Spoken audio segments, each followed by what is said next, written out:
में क्यों लिया है। इन दोनों में अपना अधिग्रहण करने की कीमत है 800 करोड़ रुपए। जो कंपनी अपने चीनी, कोई भी मुजरिम होता है या कोई किसी पक्ष में, दो पक्ष में लड़ाई होती है तो दोनों पक्ष की बात सुनकर ही जज जो होता है ना वो फैसला लेता है।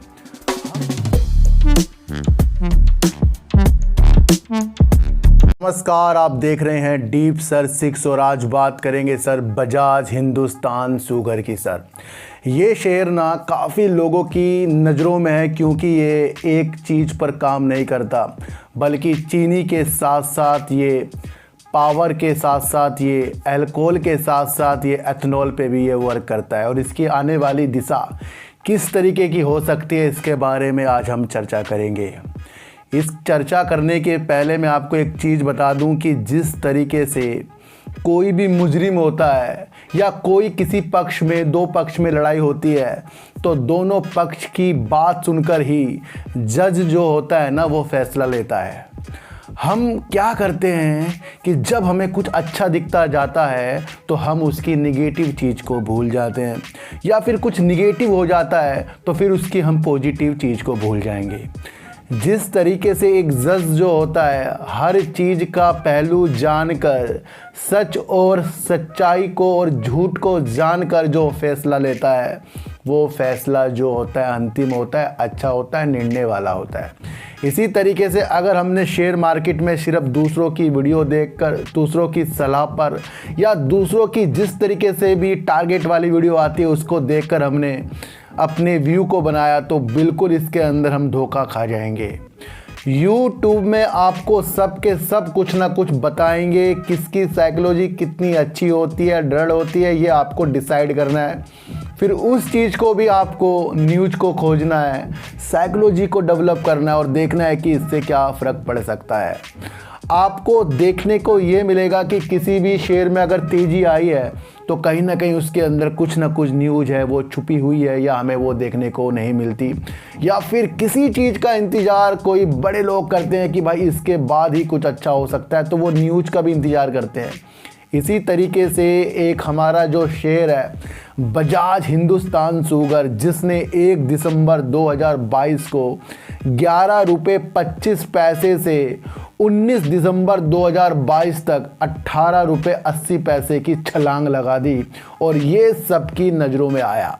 हम पीछे जाएंगे जहां एसबीआई ने इसे 2022 के अंतर्गत ही एनसीएलटी में दिवाला प्रक्रिया से गुजारने के लिए एक याचिका एनसीएलटी में लगाई थी और उसके तहत ही इसके ऊपर टैग लग गया था जो था दिवालियापन का, वो एसबीआई के थ्रू लग गया था। इतनी बड़ी ग्रुप का शेयर जो आपको दिवालिया प्रक्रिया से गुजरता हुआ दिखाई दे, वो एक ही बात होती है कि उस कंपनी के पास कर्जा ज़्यादा हो गया है और उसके देनदार जो है उसके ऊपर ज़्यादा से ज़्यादा कह रहे हैं कि वो पैसा वापस दे, और अगर वो किसी चीज़ में चूक जाए तो कहीं ना कहीं फिर वो प्रॉब्लम में खड़ा हो सकता है। तो ऐसा ही 1052 करोड़ के कुछ हिस्से के ना देने की वजह से ये चूक गया और उसके बाद फिर एसबीआई ने इसको एनसीएलटी का दरवाजे तक के ले जाने की मंशा बना ली। उस दिन से इसके ऊपर एक टैग लग गया था और ये गिरना शुरू हो गया था। सर ये एक इसकी सारी कहानी है जो पीछे की तरफ हमें जाते हुए दिखाई दे रही है। अब मैं आपको बताऊंगा कि इसके पास जिस तरीके से 14 चीनी मिले हैं जिसके अंदर ये ज़्यादा से ज़्यादा चीनी का उत्पादन करता है, और इसके पास 6 डिस्टिलरी है जिसके अंदर ये अल्कोहल का उत्पादन 800 किलो प्रति दिन करता है। कम नहीं होता, ये 800 किलो प्रति दिन अल्कोहल का उत्पादन कंपनी करती है। फिर पावर में ये 449 मेगावाट का भी एक तरीके का बिजली जनरेट करती है जो अपने प्लांट के द्वारा करती है। फिर अब इसकी नज़र जो है एथनॉल के तरफ भी लग गई है, तो वाकई में एक अच्छा शेयर है। इस शेयर में आपको देखने को मिलेगा कि प्रमोटर जो इसके अंदर है वो करीब 24.96% है और एफआईज इसके अंदर करीब 1.69% है और डीआईज इसके अंदर करीब 15.27% है और सबसे ज़्यादा जो इसके अंदर चिपके पड़े हैं वो हैं सर रिटेलर जो करीब 57.94% है।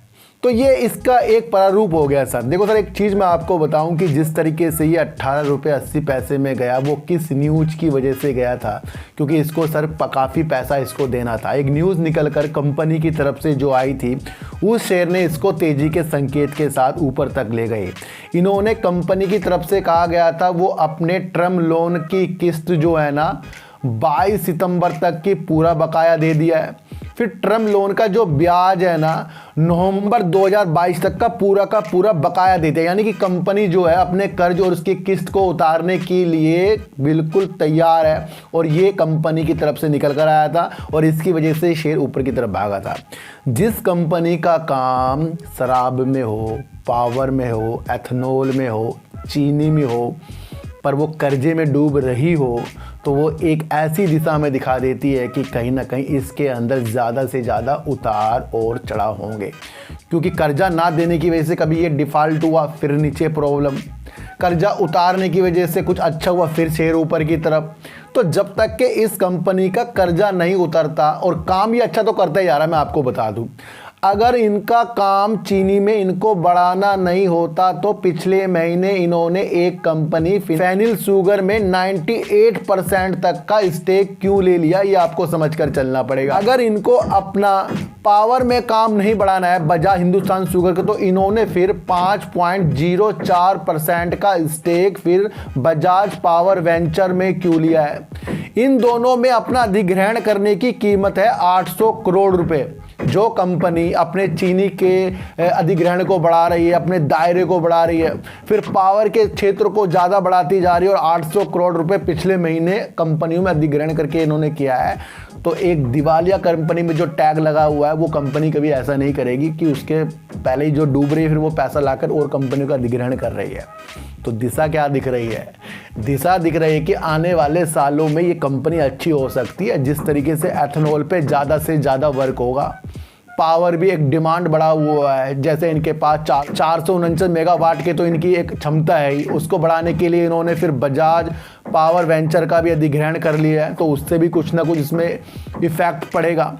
फिर चीनी में जिस तरीके से वर्क होता जाएगा, फिर एथेनॉल की भी चीज़ें जो होंगी, जो बड़ी बड़ी तेल वाली कंपनियां ऐसी कंपनियों से एथेनॉल लेगी, उसका ब्लेंडिंग करेगी, तो आगे बढ़ने वाला ये शेयर है, लेकिन कम शेयरों के साथ, क्योंकि इस शेयर में कभी भी निगेटिव और पॉजिटिव न्यूज़ आती रहेंगी। पर अधिग्रहण वाली चीज़ें जो मैंने आपको बताई है, तो इनकी दिशा जो है बहुत दूर तक के जाने वाली है। किसी भी शेयर में अगर कुछ नहीं होगा ना, न्यूज़ नहीं आएगी, कुछ नहीं होगा, तो समझ लेना वो शेयर बेकार है। क्योंकि सर यहाँ पर सब के सब पैसा कमा रहे हैं। जिस तरीके से RVNL में मैंने आपको कहा था सब कुछ अच्छा है, लेकिन प्रॉफिट बुकिंग भी होगी, पैसा सबको प्यारा होता है। फिर उसने जो लोअर सर्किट कल लगाया, आज लगाया, लोगों के दिल विचलित हुए हैं। कल एक बहुत अच्छी वीडियो RVNL में मैंने आपके लिए बनाई है। तो सारी दिशा आपको जान लेनी चाहिए कि अगर आप इस खेल को समझ जाए, सर एक खेल है, और खेल है अपनी एनालाइज का। अगर आपकी एनालाइज बिल्कुल सटीकता तक पहुंचती है, आप पहलुओं को जानते हैं, पहलुओं को पहचानते हैं, पहलुओं पे साइकोलॉजी लगाते हैं, तो आप सक्सेस हैं। नहीं तो चढ़ती हुई चीज़ों में तो सब अपना व्यू दे देंगे। और अब जब ये RVNL गिर रहा है ना, RVNL गिर रहा है, थोड़ा बता रहा हूँ, तो सब उसके अंदर अब कह रहे होंगे यहाँ तक के जाएगा, यहाँ तक के जाएगा। और जब वो ऊपर जा रहा था सब कह रहे थे खरीद लो, मौका है। तो ऐसी वीडियो देखने से बचें और सच्चाई की तरफ चलें। तो बजाज हिंदुस्तान शुगर पर मेरा जो व्यू इसलिए है क्योंकि इन्होंने जो अपने पहले कर्जों की किस्त को और उसके ब्याज को निपटाया है, उसकी वजह से शेयर भागा था, यानी इनको आगे भी काम करना है। पावर में और चीनी में इनको अपना आगे कुछ अच्छा देखना है, इसलिए ये कंपनियों का अधिग्रहण 800 करोड़ रुपए में किया है। शराब की डिमांड आपको पता है कितना ज़्यादा इसकी डिमांड बढ़ती जाती है, तो उसको ये 800 किलो प्रति जो क्षमता के साथ उत्पादन करता है, ये कम नहीं होता सर। तो कहीं ना कहीं ये कंपनी एथेनॉल की वजह से भी बेस्ट लग रही है, पर ये पेनी स्टॉक में आता है, इसके अंदर उछाल चढ़ाव जो ज़्यादा होते हैं, और कम शेयरों के साथ अगर बैठ सकते हैं तो ठीक है, लेकिन ज़्यादा शेयर तो इसके अंदर कभी भी गिरावट ला सकते हैं, क्योंकि इसके अंदर ज़्यादा से ज़्यादा रिटेलर, और जिस कंपनी में ज़्यादा रिटेलर होते हैं उसी में ज़्यादा ही प्रॉब्लम हो जाती है सर। तो एक आज इसकी मैंने आपको शुगर की एक समीक्षा बताई है, क्योंकि शुगर सेक्टर एथेनॉल पे जितना ज़्यादा वर्क करेगा, शराब पे जितना ज़्यादा वर्क करेगा, चीनी पे जितना ज़्यादा वर्क करेगा, और ये तो पावर पे भी काम करता है, तो इसकी मंशा आगे तक की आपकी सही होनी चाहिए। पर वही है ना कि एक पेनी स्टॉक है और पेनी स्टॉक कभी भी गिर सकता है। तो सारे पहलुओं को अच्छी तरह जानिए, जो जो मैंने कहा है उसको अच्छी तरह पहचानिए, फिर अपनी साइकोलॉजी लगाइए, अपने द्वारा व्यू बनाइए। और इस तरीके की वीडियो देखने के लिए मेरे पास ज़रूर आइए। मेरा चैनल दूसरा भी है जिसका नाम है सार्थक बाजार से, उसके अंदर जो जो कल वीडियो बनाई है उसने काम किया है, आज भी उसके अंदर वीडियो आ जाएगी। शायद जेपी एसोसिएट की आएगी या आपका सुजलोन की आएगी, रिलायंस इंफ्रा की भी आ सकती है, अडानी जी के ऊपर भी आ सकती है। इस तरीके की जो एक पहलू है उसके ऊपर बैठ के मैं अब काम करूँगा, फिर इसके ऊपर एक वीडियो बनाऊँगा। तो मेरा दूसरा चैनल को ज़रूर आप देख लेना जिसका नाम है सार्थक बाजार से। तो फिर मिलेंगे आपसे नई वीडियो के साथ, जब तक के लिए नमस्कार।